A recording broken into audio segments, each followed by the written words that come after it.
గత 5 వారాలుగా మనం మాట్లాడుకుంటున్న చిత్రం తెలుగువారు అత్యంత ప్రతిష్టాత్మకంగా తమ సొంత సినిమాగా తమ జనజీవన స్రవంతిలో ఒక భాగంగా కలుపుకున్నటువంటి అద్భుత పౌరాణిక చిత్రం మాయాబజార్. ఆ చిత్ర విశేషాలు గత 5 వారాలుగా మాట్లాడుకుంటున్నాం. ఈ రోజు 6వ వారం చివరి భాగం. మొట్టమొదట్లో చెప్పుకున్నట్లుగానే ఈ కార్యక్రమాన్ని 15 అధ్యాయాలుగా మీకు సమర్పిస్తూ వస్తున్నాను. ఇంతవరకు 12 అధ్యాయాలు పూర్తి చేశామండి గత 5 వారాల్లో.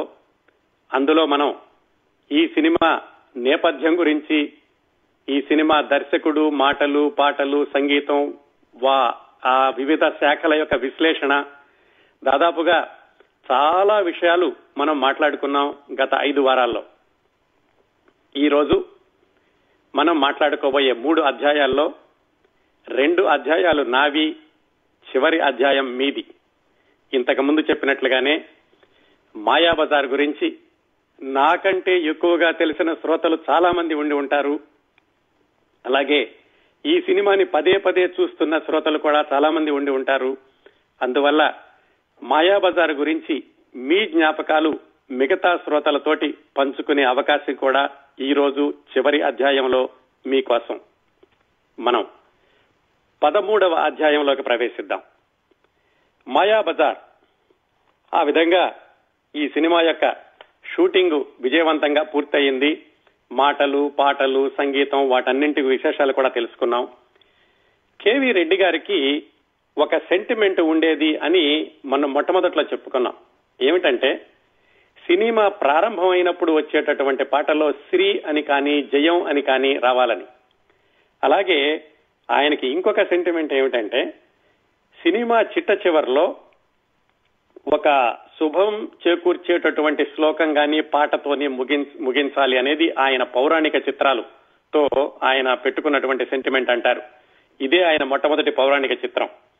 అందుకని ఈ సినిమాలో చిట్ట చివరగా మీకు జాగ్రత్తగా గుర్తుంటే కనుక, అందరూ కూడా ఘటోత్కచుడిని నువ్వే అభిమన్యుడు శశిరేఖ పెళ్లి చేశావు అని ఘటోత్కచుడిని అన్నప్పుడు, ఘటోత్కచుడు నా గొప్పతనం కాదు, ఇది శ్రీకృష్ణుడి గొప్పతనం అని జై సత్య సంకల్ప, జై శేషతల్ప, జై దుష్ట సంహార, జై దినకల్ప, జై భక్త పరిపాల, జై జగజ్జాల అని ఒక శ్లోకం లాంటి, గేయం లాంటిది చదువుతాడు.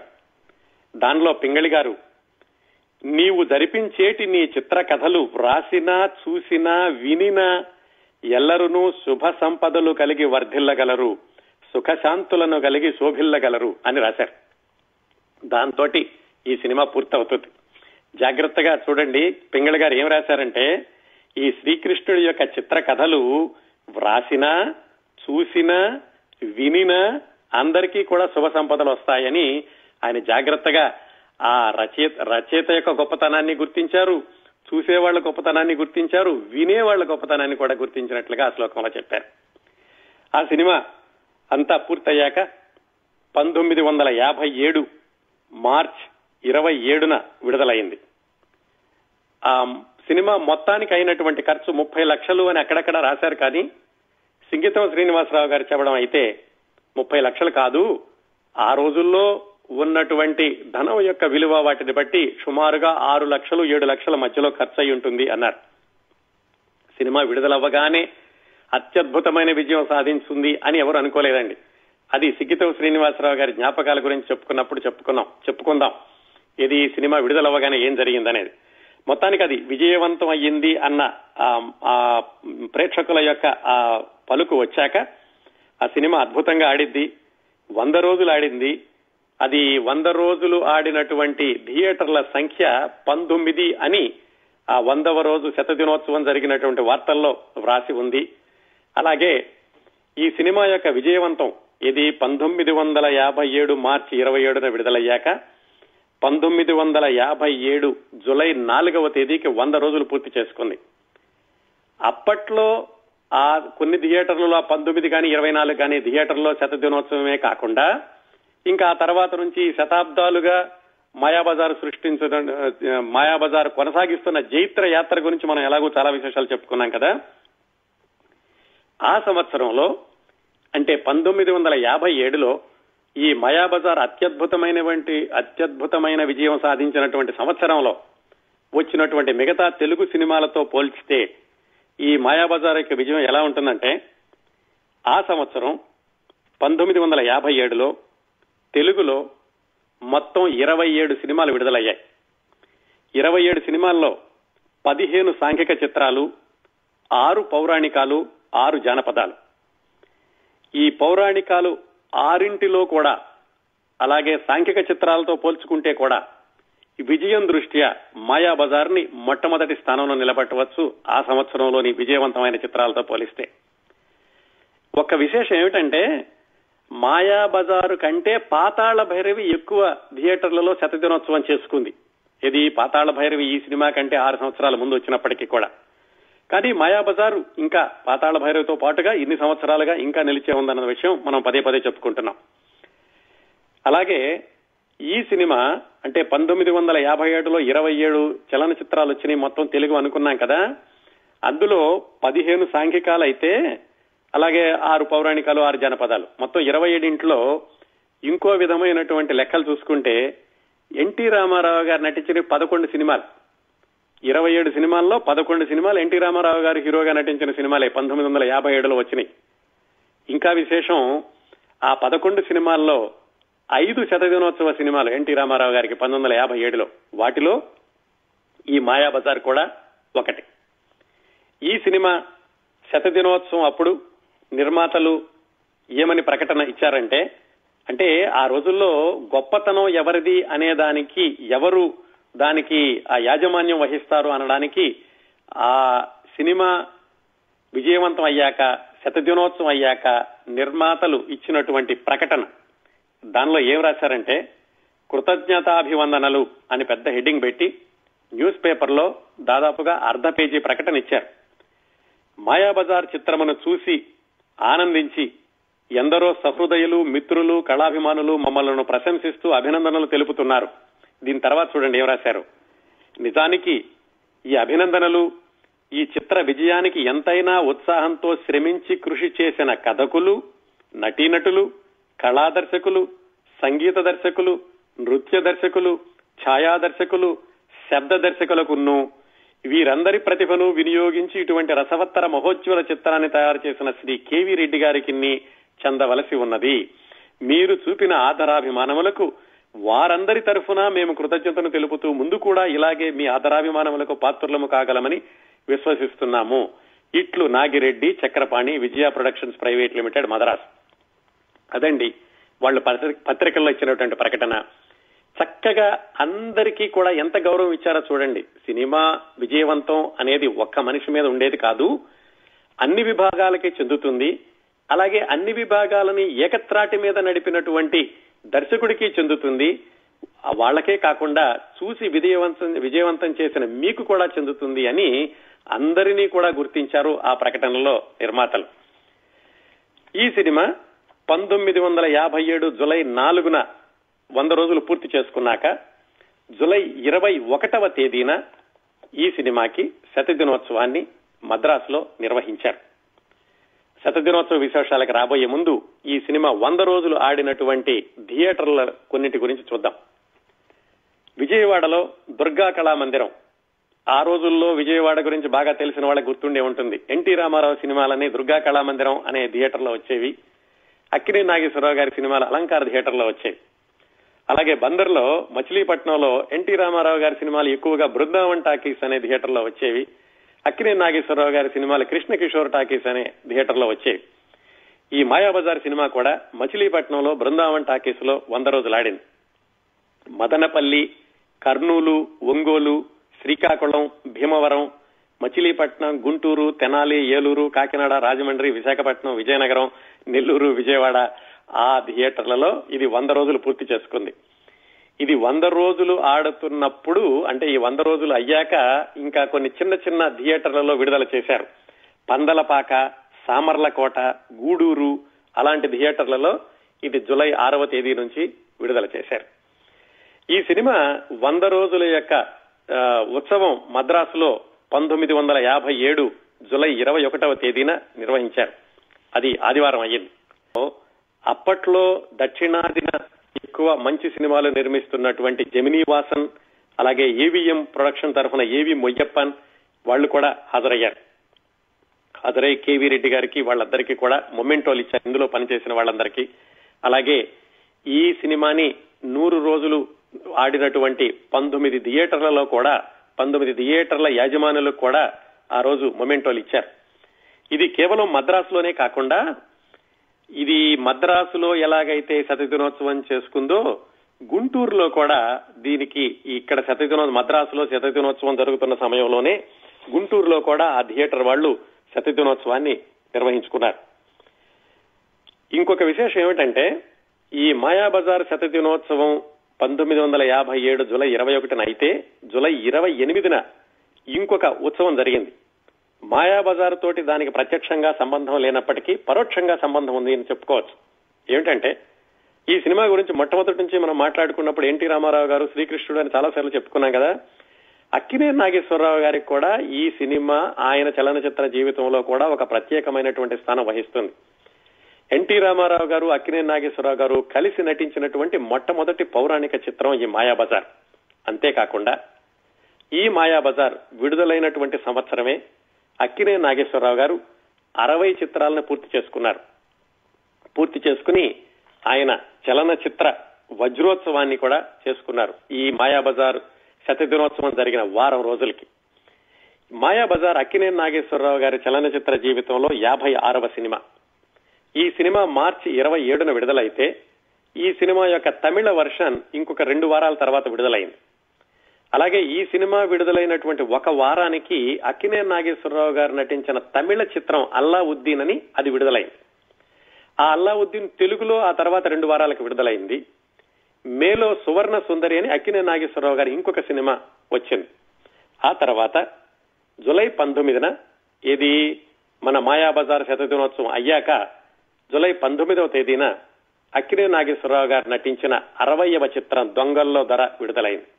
ఆ సందర్భంగా ఆయన 60 సంవత్సరాలు పూర్తి చేసుకున్న సందర్భంగా మాయాబజార్ శతదినోత్సవం అయిన ఒక వారానికి మళ్ళా ఆదివారం జూలై 28వ తేదీన ఈ విజయ పిక్చర్స్ వాళ్ళు వీళ్ళందరూ కూడా కలిపి చలనచిత్ర సీమలో వాళ్ళందరూ కూడా పూనుకుని దాన్ని మహోత్సవంలాగా నిర్వహించారు, నాగేశ్వరరావు గారి చలనచిత్ర వజ్రోత్సవాన్ని. అందుకోసమని ఈ వాహిని స్టూడియోకి ఎదురుగుండా ఉన్నటువంటి 24 ఎకరాలు ఒక పెద్ద అడవిలాగా ఉండేదట ఆ రోజుల్లో. దాన్ని అంతటినీ కూడా చాలా సంస్కరించి అక్కడ పెద్ద పెద్ద వేదికలు అవి కట్టి పెద్ద పెద్ద వెండితెర కూడా ఏర్పాటు చేసి అక్కినేని నాగేశ్వరరావు గారి చలనచిత్ర వజ్రోత్సవాన్ని ఈ మాయాబజార్ శతదినోత్సవం తర్వాత వారం రోజులకి నిర్వహించారు. ఆ అక్కినేని నాగేశ్వరరావు గారి చలనచిత్ర వజ్రోత్సవంలో ఎన్టీ రామారావు గారు అక్కినేని నాగేశ్వరరావు గారికి వచ్చినటువంటి ప్రశంసలన్నింటినీ చదివి వినిపించారు. అలాగే జెమినీ గణేశన్ ఏది ఆయన తమిళ మాయాబజార్లో అభిమన్యుడిగా నటించాడు. జెమినీ గణేశన్ గారు అక్కినేని నాగేశ్వరరావు గారు నటించినటువంటి 60 సినిమాల జాబితా చదువుతుంటే ఆ 60 సినిమాల నిర్మాతలు వచ్చి షీల్డ్లు తీసుకున్నారు. ఆ తర్వాత విందు వినోదాలు అయ్యాక అక్కినేని నాగేశ్వరరావు గారి 60 సినిమాల్లో నుంచి వచ్చినటువంటి చిన్న చిన్న సినిమా బిట్స్ తీసుకుని ఒక మెడ్లీ లాగా ప్రదర్శించారు. దాన్ని తయారు చేసింది ఆదుర్తి సుబ్బారావు గారు. అలాగే అక్కినేని నాగేశ్వరరావు గారు తన చలనచిత్ర వజ్రోత్సవం సందర్భంగా ఆంధ్ర యూనివర్సిటీకి 25,000 రూపాయల విరాళాన్ని కూడా ప్రకటించారు. ఇవన్నీ కూడా మాయాబజార్తో ప్రత్యక్షంగా సంబంధం లేదు, కానీ అదే సంవత్సరంలో ఈ మాయాబజారులో అభిమన్యుడి పాత్ర ధరించినటువంటి అక్కినేని నాగేశ్వరరావు గారు నిర్వహించుకున్న ఒక ఉత్సవం అదే నెలలో వచ్చింది. ఇవండి మాయాబజార్ యొక్క విజయోత్సవ విశేషాలు. ఇంకొక విషయం ఏమిటంటే, మన మాయాబజార్తో ప్రత్యక్షంగా సంబంధం లేకపోయినా మన మొట్టమొదటి మాయాబజార్ 1936లో వచ్చిందని చెప్పుకున్నాం, గుర్తుంది కదా. 1936లో మచిలీపట్నం నుంచి వచ్చినటువంటి పివి దాసు అనే ఆయన నిర్మాణం దర్శకత్వంలో చేసిన మొట్టమొదటి మాయాబజార్ తెలుగు మాయాబజార్. దాంట్లో ఘటోత్కచుడిగా నటించిన ఆయన పేరు రామిరెడ్డి. ఆ రామిరెడ్డి గారు అదేమి యాదృచ్ఛికమో గాని ఇదిగో మన కొత్త మాయాబజార్ శతదినోత్సవం అయినటువంటి 15 రోజులకి ఆయన మరణించారు. జూలై 12వ తేదీన 1957లోనే మొట్టమొదటి మాయాబజార్ లో ఘటోత్కచుడు రామిరెడ్డి గారు మరణించారు. ఈ విషయాన్ని చాలా మంది ఎక్కడా రాయలేదు. అంటే ఈ మాయాబజార్ తో సంబంధం లేకపోయినప్పటికీ మాయాబజార్ అనగానే మనకు గుర్తొచ్చే మొట్టమొదటి మాయాబజారు దానిలోని ఘటోత్కచుడు. అలాగే ఆ మాయాబజార్ లో కూడా ఈ పాట ఉంది, వివాహ భోజనంబు అనేటటువంటి పాట ఉంది. దానిని చిత్రీకరించింది కూడా ఈ రామిరెడ్డి గారి మీదే. ఆయన అనుకోకుండా ఈ మాయాబజార్ శతదినోత్సవం అయినటువంటి నెలలోనే ఆ మొట్టమొదటి మాయాబజార్ లోని ఘటోత్కచుడు కూడా మరణించారు. ఇవండి మాయాబజార్ యొక్క చిత్ర విజయం విశేషాలు, ఆ తర్వాత జరిగినటువంటి శతదినోత్సవ విశేషాలు, అదే సంవత్సరంలో అక్కినేని నాగేశ్వరరావు గారి చలనచిత్ర వజ్రోత్సవ విశేషాలు. చిన్న విషాద వార్త, ఆ రామిరెడ్డి గారు కూడా అదే నెలలో మరణించడం. దీంతో 13వ అధ్యాయాన్ని ముగిస్తున్నా.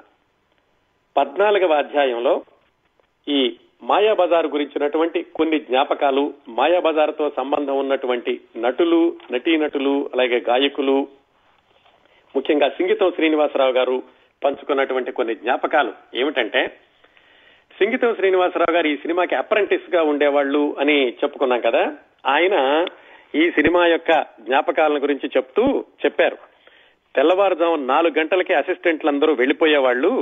అసిస్టెంట్ అందరూ వెళ్లిపోయి అక్కడ సినిమా ఆ రోజు షూటింగ్ కి కావాల్సినటువంటి విషయాలన్నింటినీ కూడా అక్కడ సెట్ చేసి ఉంచితే కనుక 7 గంటలకల్లా కేవీ రెడ్డి గారు వాళ్ళందరూ వచ్చేవాళ్లు. కేవీ రెడ్డి గారికి 7 గంటలకి ఖచ్చితంగా షూటింగ్ మొదలు కావాలి. అలాగే సాయంకాలం 6 గంటల తర్వాత ఎట్టి పరిస్థితుల్లో కూడా ఆయన ప్యాకప్ చెప్పేసేవాళ్లు. ముందు రోజే ఈ రోజు తీయబోయేటటువంటి ఆ దృశ్యాలకి ఏమేమి ఉండాలి ఏమిటి అనేది అసిస్టెంట్లకి ముందు రోజే చెప్పి వెళ్లడంతో వాళ్ళు 3 గంటల ముందుగా వచ్చి వాటన్నిటిని ఏర్పాట్లు చేసి ఉంచితే 7 గంటలకల్లా ఖచ్చితంగా షూటింగ్ ప్రారంభం అవుతూ ఉండేది. అలాగే కేవీ రెడ్డి గారికి ఉన్న ఇంకొక అలవాటు ఏమిటంటే, సినిమా పూర్తిగా అయ్యే వరకు కూడా ఎడిటింగ్ టేబుల్ దగ్గరికి వెళ్లేవాళ్లు కాదు. ఏ రోజుకి ఆ రోజు రషెస్ చూసుకోవడమే కానీ ఎడిటింగ్ మధ్యలో చేసేవాళ్లు కాదు. కాకపోతే ఆయన స్క్రిప్ట్ చేసుకునేటటువంటి సమయంలోనే ఖచ్చితంగా చాలా క్లారిటీ తోటి వెళ్లేవాళ్లు కాబట్టి అన్ని విషయాల్లోనూ స్పష్టత ఖచ్చితంగా ఉండేది కాబట్టి ఎడిటింగ్ అనేది చాలా తొందరగా అయిపోయేది. ఈ సినిమాకి పోస్ట్ ప్రొడక్షన్ పని అంతా కూడా 3-4 నెలల్లోనే అయినట్లు నాకు గుర్తుంది అని సింగితం శ్రీనివాసరావు గారు 6 ఏళ్ల క్రిందట రాసినటువంటి ఒక వ్యాసంలో చెప్పారు. అలాగే ఈ మాయాబజార్ సినిమా ప్రివ్యూ వేసినప్పుడు, అంటే ప్రజలకి విడుదల చేయడానికి ముందు ప్రివ్యూ వేసినప్పుడు చాలా కొద్ది మందికి మాత్రమే చూపించారు. దాంట్లో చక్రపాణి, నాగిరెడ్డి, కేవీ రెడ్డి గారు వాళ్ళ యొక్క కుటుంబ సభ్యులు కాకుండా మన సింగితం శ్రీనివాసరావు గారు కూడా ఆ ప్రివ్యూ చూసేటటువంటి అవకాశం వచ్చింది. ఆ ప్రివ్యూ చూసిన వాళ్ళందరూ కూడా పర్వాలేదు అన్నారట.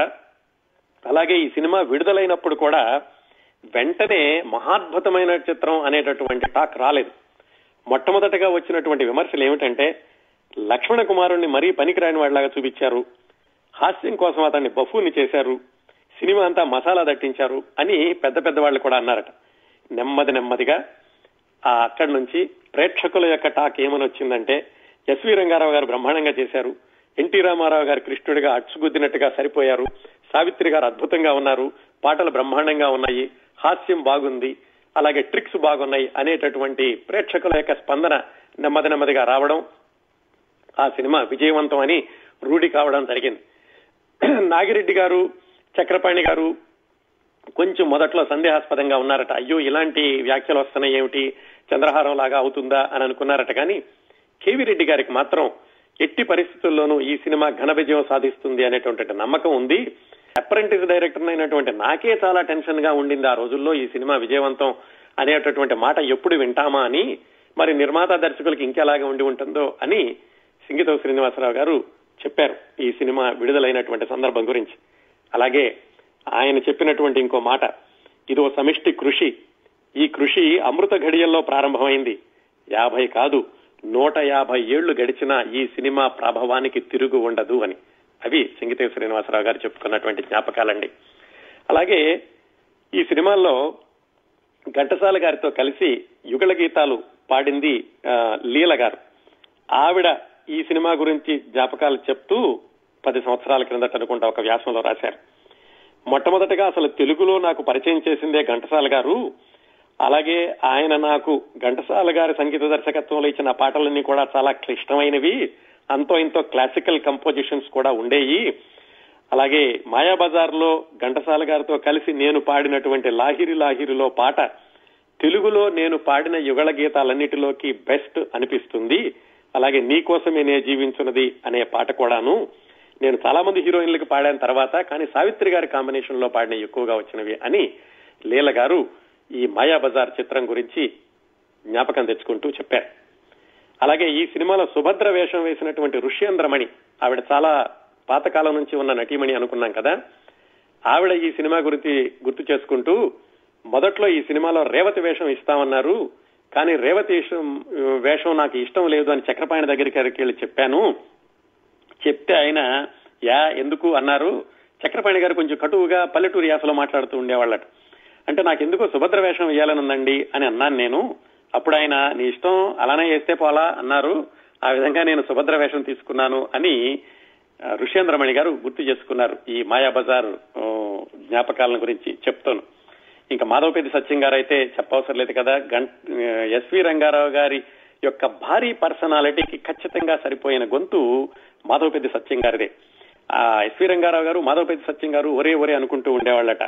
ఎస్వి రంగారావు గారు అనేవాళ్లట, అరే నేను ఎంత బాగా నటించినా నువ్వు పాడిన పద్యం ఉందే అది నాకు భలేగా సరిపోయిందిరా, నా విజయంలో భాగం నీకు కూడా ఉంది అని ఎస్వి రంగారావు గారు ఇప్పుడు మాధవపేది సత్యం గారితో చెప్తూ ఉండేవాళ్లట.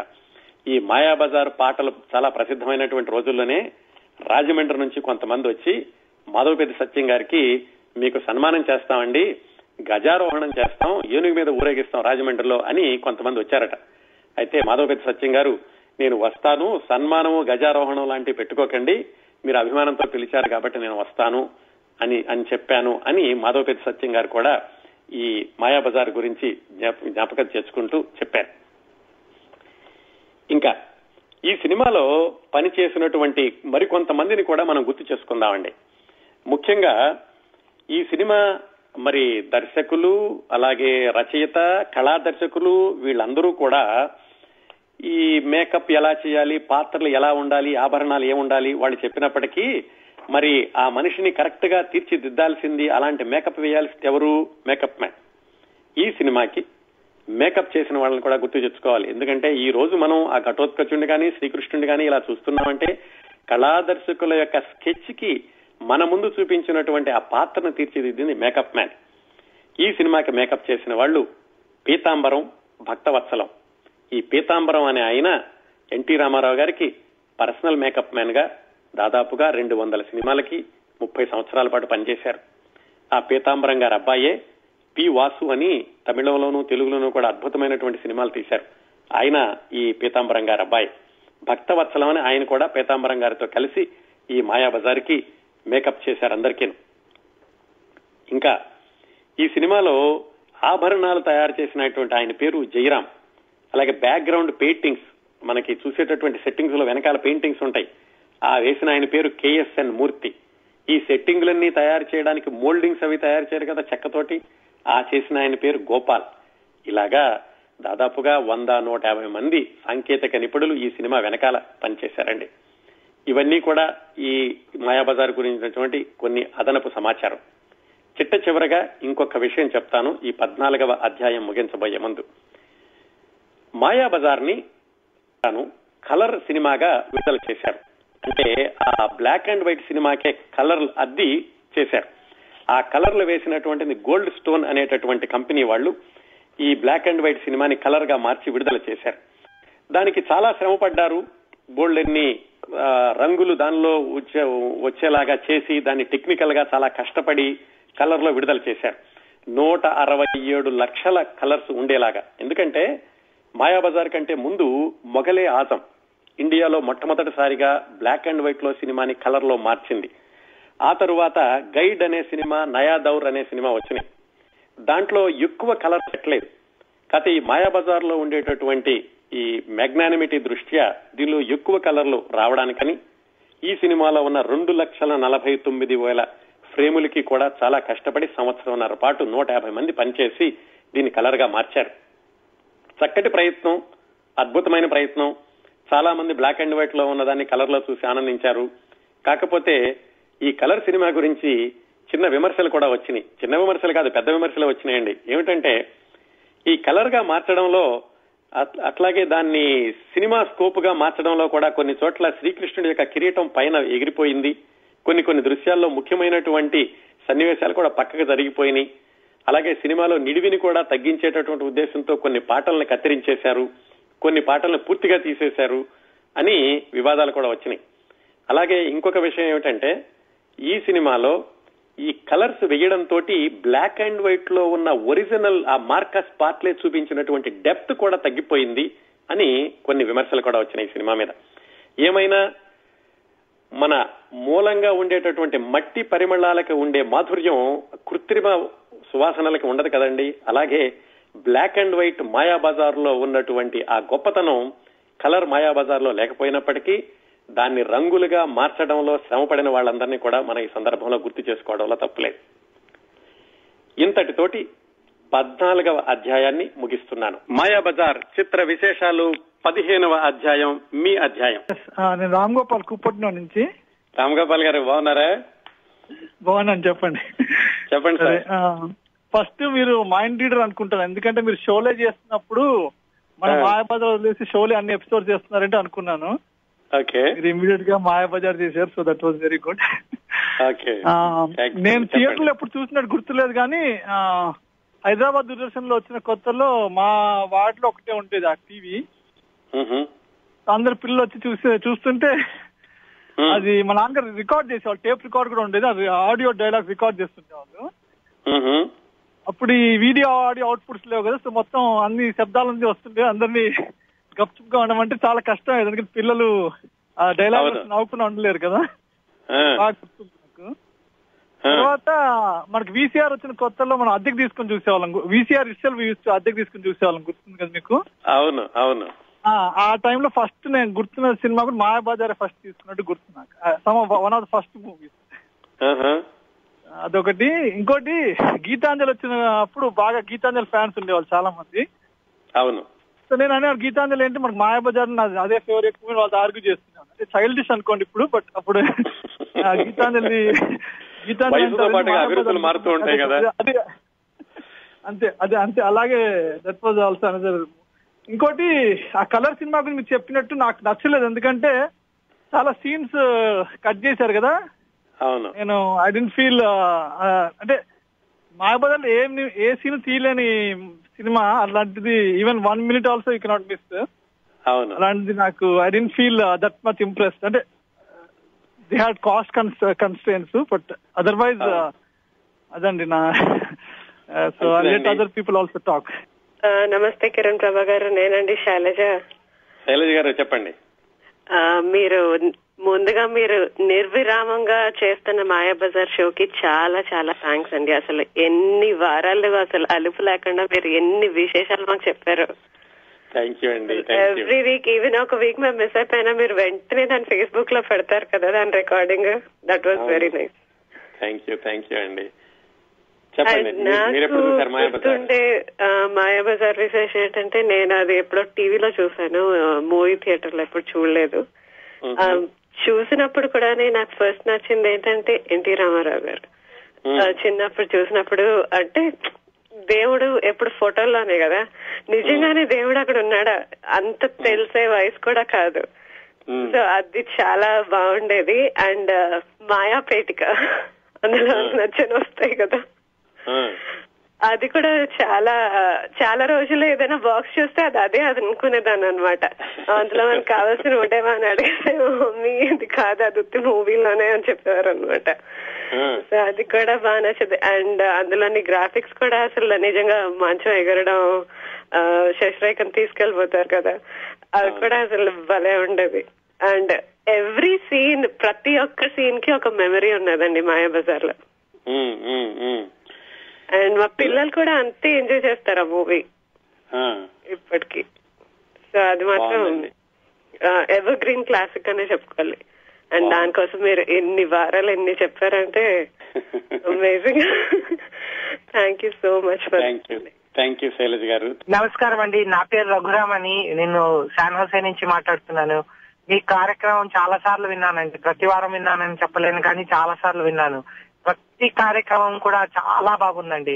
ఒక్కొక్కసారి నేను ఆఫీస్ నుంచి మంగళవారం రోజు లేట్ గా బయలుదేరతాను మీ కార్యక్రమం వింటూ ఇంటికి వెళ్దామని.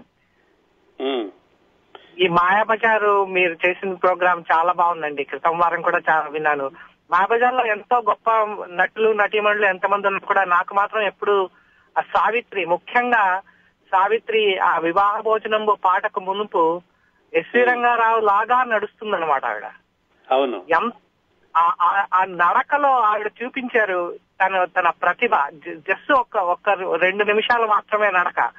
ఆ నడకలో ఆవిడ చూపించారు తను ఎలా ఉన్నారు. తర్వాత అహనా పెళ్ళంట పాటలో కూడా ఎంత బాగా ఆవిడ చూపించారంటే తను గొప్ప ఘటోత్కచుడిలాగా ఎంత ఎస్వి రంగారావు చాలా గొప్ప నటుడు అని అందరికీ తెలుసు. ఎస్వి రంగారావు లాగా తను కూడా నటించగలను అని చూపించింది. ఆ విషయం మాత్రం నాకు ఎప్పుడు గుర్తుండిపోతుంది.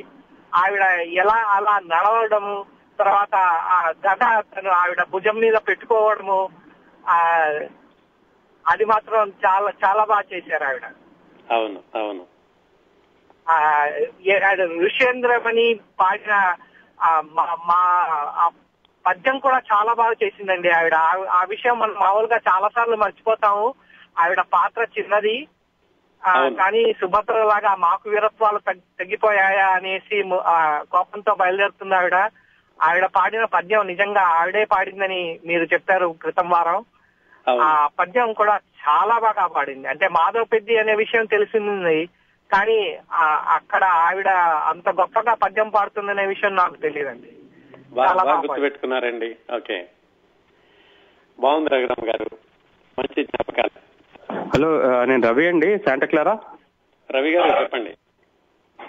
అది మంచిగా ఉందండి program, nice program. I don't know, Mayabazar కి అంటే పర్సనల్ అటాచ్మెంట్ ఉంది when I was kid onwards. అంటే కొన్ని కాంపిటీషన్స్ ఉంటాయి కానీ అది మాయాబజార్ అది చేసిన తర్వాత వాళ్ళు అన్ని మాయలు జరుగుతుంటాయి. అది చిన్నప్పుడు అది ఎంజాయ్ చేసేది. అది ఇన్ఫాక్ట్ దాని తర్వాత యుఎస్ కి వస్తున్నప్పుడు ఐ రిమెంబర్ అంటే around 11-12 years back audio cassette కూడా తెచ్చుకున్నాను నేను ఇక్కడికి to listen to the story. Part 1 part 2 HMBది. I remember, I think I still have those audio cassette.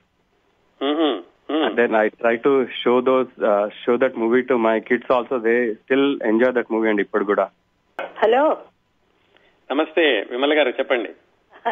అదే మీరు మాయాబజార్ గురించి ఇంత పూర్వం చెప్పారు, కానీ అది చాలా కనిపిస్తుంది. ఈ మాట చెప్పింది వివరంగా ఉంది, చాలా బాగుంది. కానీ ఇంకా ఎంత చెప్పినా ఇంకా చెప్పొచ్చు అని అనిపిస్తూ ఉంటుంది. మీరు 15 అధ్యాయాలు చెప్పారు, మరో 3 అధ్యాయాలు చెప్పుంటే 18 అధ్యాయాలు మహాభారతం అయిపోయేది.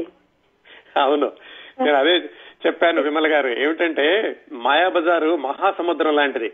నేను ఒక చిన్న పాత్రతోటి కొంచెం నీళ్లు మాత్రమే తీసుకురాగలిగాను. మీరు ఎంత ఈదగలిగితే అంత ఉంది మాయాబజార్ లో. చెప్పండి విమల గారు. కొద్ది మహారత్నాలు దాని నుంచి వస్తాయి. ప్రతి ఫ్రేము, ప్రతి ఇది ఎక్కడ అసలు ఎంచడానికి కూడా లోపం లేదన్నట్టుగా అది కళాఖండం తీశారు వాళ్ళు. దాన్నేమో మీరు మాకు ఎంత విపులంగా చెప్పారు అంటే, అరే ఇవన్నీ మేము మిస్ అయిపోయామా, మళ్ళా చూడాలి, మళ్ళా చూస్తే ఇంకా ఎంత ఇదిగా ఉంటుందో అని అనిపించేట్టుగా చేశారన్నమాట. థ్యాంక్ యూ విమల గారు. అదే కొన్ని చాలా తక్కువ సినిమాలు ఉంటాయి ఇట్లాంటివి. అవును అవును, అది వేళ్ల మీద లెక్క పెట్టొచ్చు అనమాట. వాటిల్లో ఇది ఖచ్చితంగా అదే. ఎప్పుడైనా తెలుగు సినిమా అనగానే మాయాబజార్ ఖచ్చితంగా ఎవరైనా చెప్తారు. అవును అవును. చాలా చాలా థ్యాంక్స్ అండి, మీరు మంచి ఇవన్నీ అందిస్తున్నారు మాకు. థ్యాంక్ యూ విమల గారు. అదే సంక్రాంతి శుభాకాంక్షలు బిలేటెడ్. మీకు కూడానండి. Thank you very much. నమస్కారం, నా పేరు బాబు అల్లూరి. బాబు గారు చెప్పండి. చాలా బాగుంది సార్. మాయాబజార్ అంతా చెప్పుకున్నా పని తీరదు. అవును, ఈ షో నేను ఒక పేరు చెప్పాలనుకుంటున్నాను. చెప్పండి. మాయావాణి. మీరు అంత కళ్ళకు కట్టి చెప్తున్నారు కదా, సినిమా కంటే ఎక్కువ కనిపిస్తుంది అనమాట. అప్పుడు నాగేటి చక్రపాణి గారు ఎట్లా మెచ్చుకున్నారు అందరినీ.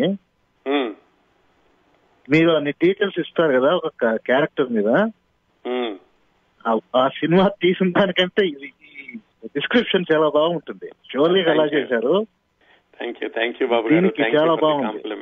నాకు అన్నిట్లో దీనికి నచ్చేది ఈ సినిమాలో ఒకటండి, లాహిరి లాహిరి లాహిరిలో ఆ పాట ఉంది కదా, ఇప్పటికి ఎన్నిసార్లు చూసుంటాను, 800 సార్లు చూసుంటాను. అది రాజేశ్వరరావు కట్టారు.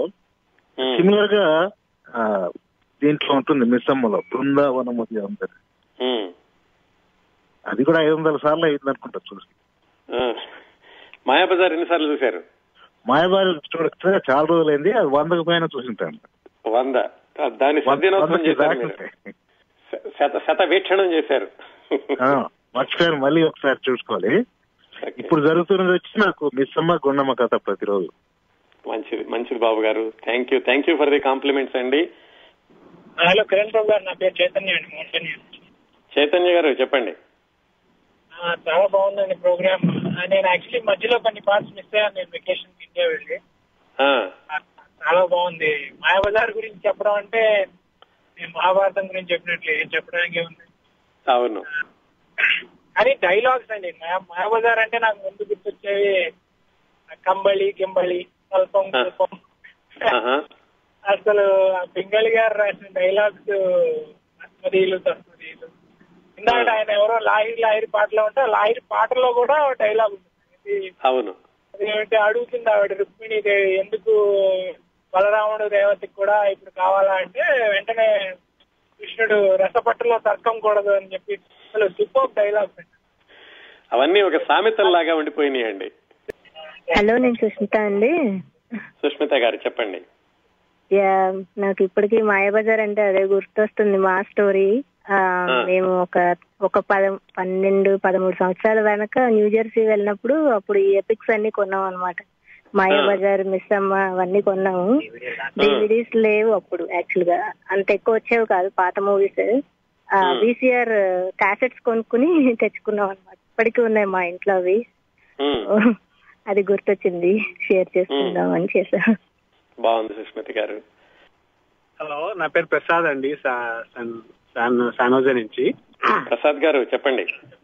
So thank you very much అండి. మీ విశ్లేషణ, మీ వాయిస్, మీ తెలుగు ఉచ్చారణ చాలా బాగుంటాయండి. చాలా రోజుల తర్వాత అంటే ఎక్కడికి వచ్చినాక అంత మంచి తెలుగు వినడం మీతోనే. చాలా ధన్యవాదాలండి. చెప్పండి. మాయాబజార్ అంటే మాకు గుర్తొచ్చేది ఏంటంటే, చిన్నప్పుడు మా ఊరు దగ్గర రిలీజ్ అయితే మా తాతగారు ఎద్దుల బండి కట్టి దానిలో కూర్చొని పెట్టుకొని తీసుకెళ్లారు అనమాట. ఏ ఊరండి? చంద్రగిరి, భీమవరం అండి, చంద్రగిరి తిరుపతి దగ్గర. చిత్తూరు డిస్ట్రిక్ట్ లో ఒక భీమవరం ఉంది. ఆ మెమరీస్ గుర్తొచ్చాయండి మీరు చెప్తుంటే. గుడ్ గుడ్, బాగుంది ప్రసాద్ గారు. చెప్పండి.